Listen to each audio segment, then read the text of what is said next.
Mi terapeuta me dice que cuente la verdad. Toda la verdad. Pero la verdad no es una línea recta. La verdad es un acantilado y yo llevo 20 años al borde. Hay cosas que no he contado. Cosas que omití a propósito, con la misma precisión con la que un traductor elige una palabra y descarta otra. Porque traducir es eso, decidir qué se dice y qué se calla. Y yo llevo 4 capítulos traduciéndoos una versión de los hechos que no es falsa, pero tampoco es verdadera. Hoy no. Hoy voy a contaros lo que no conté. Lo que Vera no cuenta. Mi padre se llamaba Amaro Doval. Era patrón de pesca en Fisterra, que en gallego significa lo que significa, el fin de la tierra. El último lugar antes de que el mundo se acabe. Hay gente que piensa que eso es triste. Mi padre pensaba que era un privilegio. Vivir donde termina todo. Donde no queda más remedio que mirar al mar porque detrás ya no hay nada. Era un hombre callado. No por timidez ni por falta de cosas que decir, sino porque creía que las palabras eran como la carnada. Si usas demasiada, espantas al pez. Hablaba poco y escuchaba mucho. Olía a sal incluso los domingos, cuando no salía a faenar. Como si el mar se le hubiera metido dentro y ya no supiera salir. Me enseñó a leer las mareas. Me sentaba en el muelle con 5 años y me decía, mira, Vera, el mar tiene idiomas. Cuando baja así, despacio, con espuma fina, está tranquilo. Cuando sube rápido y la espuma es gruesa, está pensando en algo. Y cuando no hay espuma y el agua parece aceite, ahí es cuando hay que tener cuidado. Porque el mar en calma es el mar que está tomando decisiones. Mi padre leía el mar como yo leo los libros. Con paciencia. Con respeto. Sabiendo que lo que importa nunca está en la superficie. Teníamos una casa pequeña en la parte alta del pueblo. Desde la ventana de mi habitación se veía el puerto. Cada mañana, antes de amanecer, mi padre bajaba por el camino de piedra con las botas de goma y el jersey azul que mi madre le tejía cada otoño. Siempre el mismo jersey. Siempre azul. Como si fuera un uniforme o una promesa. Yo me asomaba a la ventana y lo veía hacerse pequeño entre la niebla y nunca tenía miedo. Porque siempre volvía. Cada mañana salía y cada tarde volvía, y eso era tan seguro como la marea. Hasta que dejó de serlo. El 15 de noviembre mi padre salió a las 4 de la madrugada. Lo sé porque me desperté. No sé por qué. No había ruido, no había luz. Pero algo me despertó. Como cuando sueñas que te caes y abres los ojos antes de tocar el suelo. Algo parecido. Una sacudida sin origen. Me asomé a la ventana. Lo vi bajar por el camino. El jersey azul, las botas, la bolsa con el almuerzo que mi madre le preparaba cada noche. Caminaba despacio, como siempre. Pero esa mañana se detuvo a mitad de camino. Se giró. Miró hacia la casa. Hacia mi ventana. No pudo verme. Estaba oscuro y yo no había encendido la luz. Pero se quedó mirando. 3 segundos. 4. Como si supiera que yo estaba ahí. Como si quisiera quedarse con esa imagen. Después siguió caminando. Y la niebla se lo tragó. Eso fue lo último. No hubo despedida. No hubo palabras finales. No hubo nada que pudiera guardar para los días que vinieron después, cuando todo lo que quería era una frase, una sola frase suya, algo que me sirviera de ancla. Solo su espalda alejándose. El jersey azul disolviéndose en el gris. La primera noche no dormí. Nadie dormía en Fisterra cuando un barco no volvía. Las mujeres se juntaban en el puerto con mantas y termos de café. Los hombres miraban el horizonte como si mirando con suficiente fuerza pudieran hacer aparecer una vela. Mi madre no fue al puerto. Se quedó en la cocina, sentada, con las manos sobre la mesa. No rezaba. No lloraba. Solo esperaba. Con esa paciencia terrible de las mujeres que ya saben pero necesitan que alguien se lo confirme. El segundo día el mar devolvió 2 cuerpos.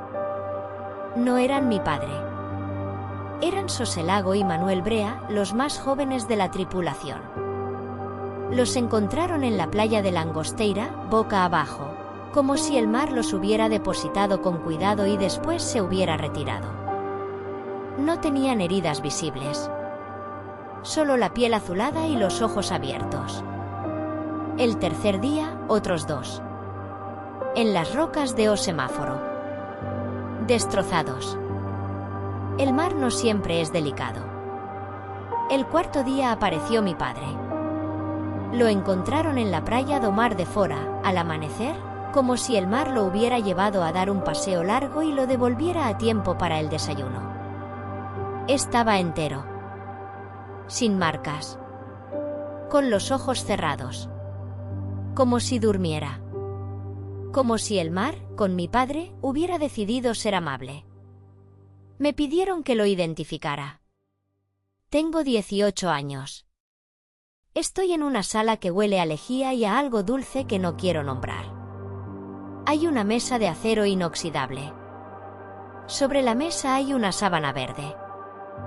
Debajo de la sábana está mi padre, pero todavía no lo sé del todo, porque mientras la sábana esté ahí, puedo fingir que es otro. Que el mar se ha equivocado. Que ha devuelto al hombre incorrecto. Un funcionario me pregunta si estoy preparada. Digo que sí. Miento. Nadie está preparada para esto. Pero asiento porque mi madre no ha podido venir y alguien tiene que decir, sí, ese es Amaro Doval.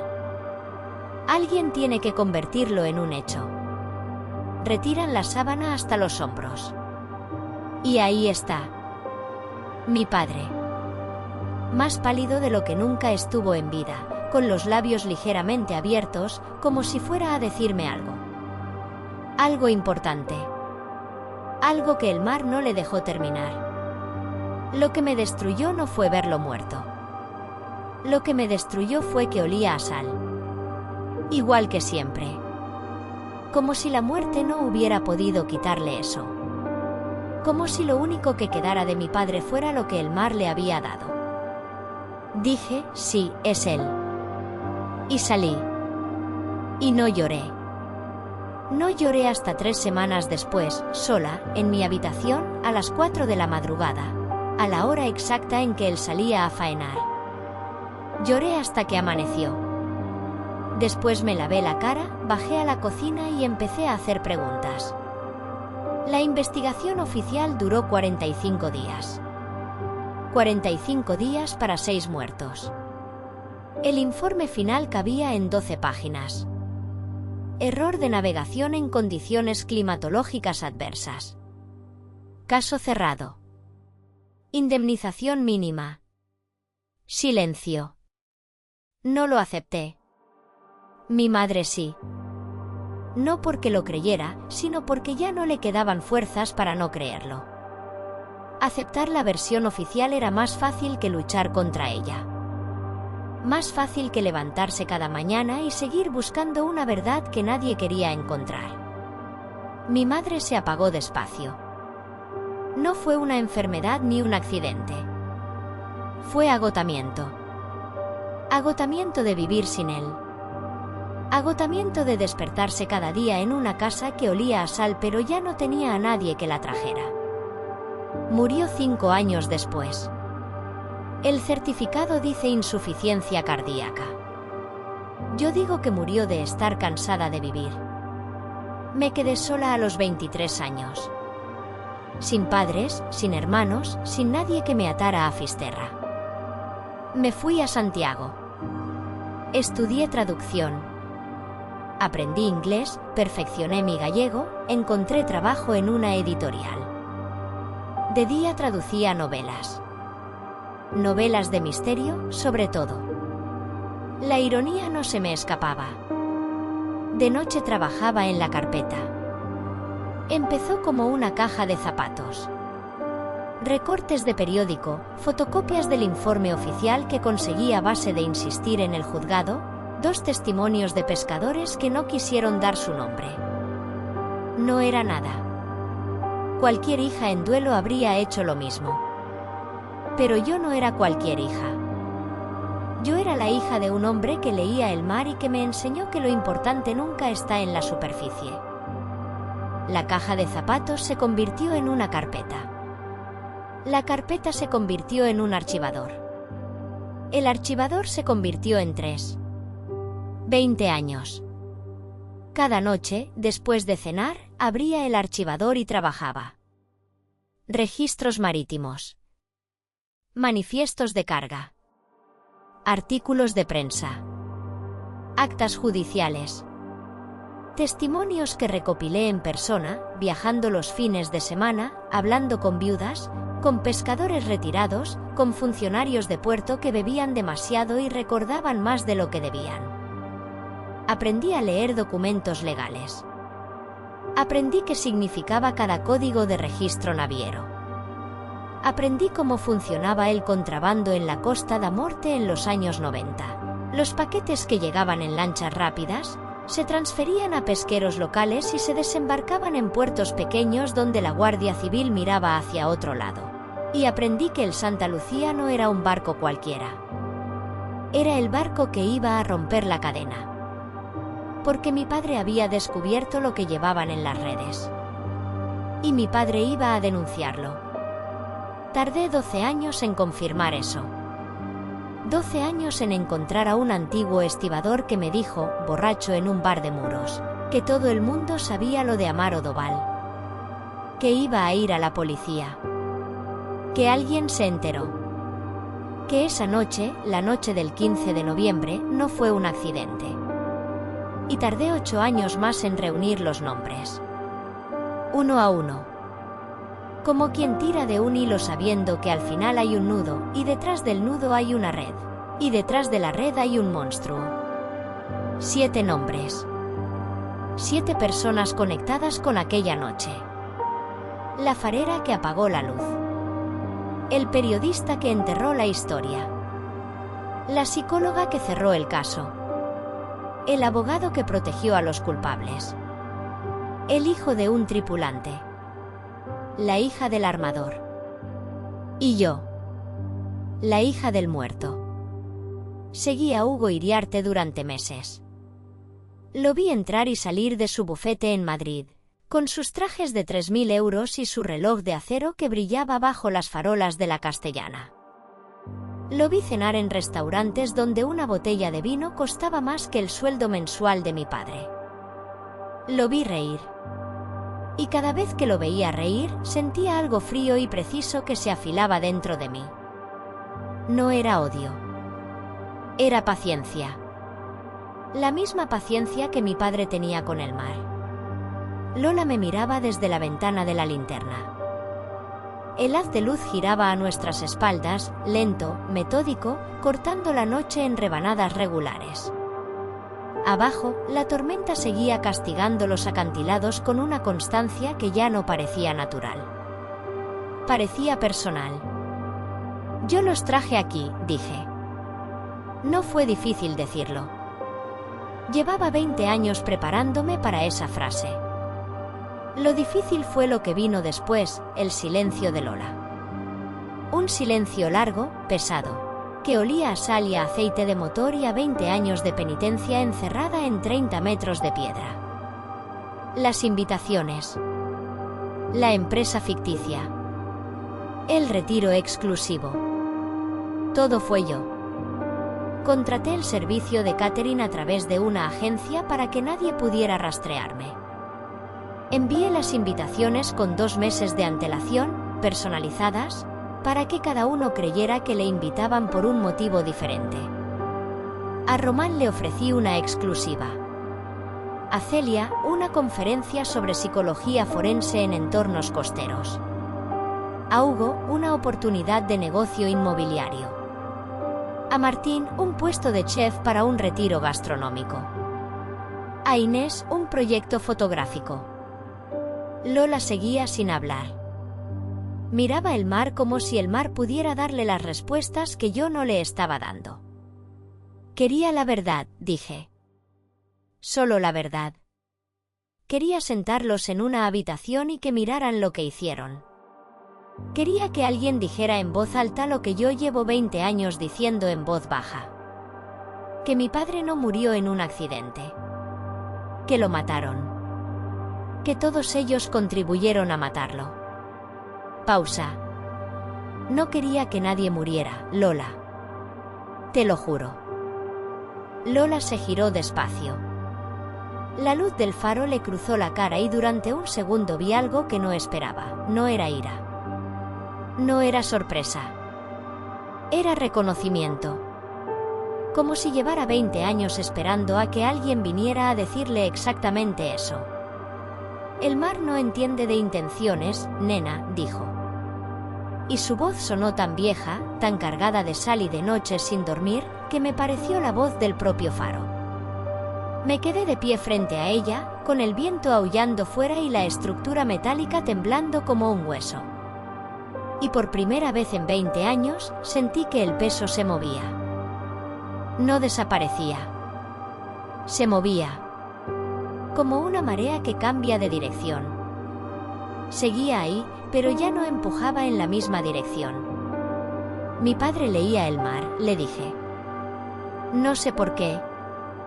No venía a cuento. Pero necesitaba que alguien en aquel faro supiera eso.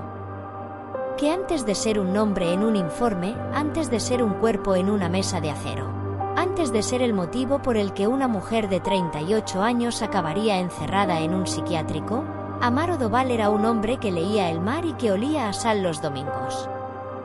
Lola asintió. Lo sé, dijo. Lo vi muchas veces desde aquí arriba. Salía antes que nadie. El primero en el agua, el último en volver. Y la noche que apagué la luz, su barco fue el último en desaparecer del radar. No dijo nada más. No hacía falta. Nos quedamos las dos mirando la tormenta, una madre que eligió a su hijo y la hija de un hombre que murió por esa elección, y entre nosotras no había perdón ni odio ni nada que tuviera nombre. Solo el mar. Solo el viento. Solo la luz girando. Bajé a mi habitación poco antes del amanecer. No había dormido, pero tampoco estaba cansada. Estaba vacía. Como después de vomitar. Esa ligereza falsa que dura poco. Abrí la puerta. Lo supe antes de encender la luz. Algo había cambiado en el aire de la habitación. Un desplazamiento mínimo, como cuando mueves un mueble pesado y la habitación entera se reajusta alrededor del hueco. Encendí la lámpara. La carpeta no estaba. La había dejado debajo del colchón. Un escondite ridículo, lo sé. Pero había pasado 20 años guardándola debajo de colchones, en fondos falsos de armarios, en cajas etiquetadas como facturas. Uno se acostumbra a esconder las cosas que le importan en los lugares que nadie miraría 2 veces. Levanté el colchón. Nada. Miré debajo de la cama, en el armario, detrás de la mesilla. Nada. La carpeta no estaba. 20 años de investigación. Registros, testimonios, conexiones, pruebas. Todo lo que tenía. Todo lo que era. Alguien había entrado en mi habitación mientras yo estaba en la linterna con Lola. Alguien había buscado, encontrado y cogido lo único que me conectaba con la verdad. Alguien sabía quién era yo. Alguien sabía lo que estaba haciendo. Y ahora tenía las pruebas. Me senté en la cama y miré la pared. La tormenta golpeaba los cristales con una regularidad que parecía un reloj. Y por primera vez desde que llegué al faro, tuve miedo. no el miedo abstracto de saber que había un muerto en la planta de arriba. Miedo real. Miedo de carne. Porque quien tiene esa carpeta sabe lo que yo sé. Y quien sabe lo que yo sé tiene motivos para asegurarse de que nunca lo cuente. 20 años. 20 años buscando la verdad. Y ahora la verdad estaba en las manos de alguien que tenía razones para destruirla. El mar, al otro lado de la ventana, no dijo nada. Pero siguió golpeando. Paciente. Constante. Como si llevara 20 años esperando este momento. Como si supiera exactamente lo que iba a pasar. El siguiente capítulo se publicará cuando seamos 50. 50 personas que sepan lo que pasa en este faro. Suscríbete. Porque ahora sabes quién soy. Sabes lo que hice. Sabes por qué. Pero todavía no sabes quién tiene mi carpeta. Y créeme, eso lo cambia todo.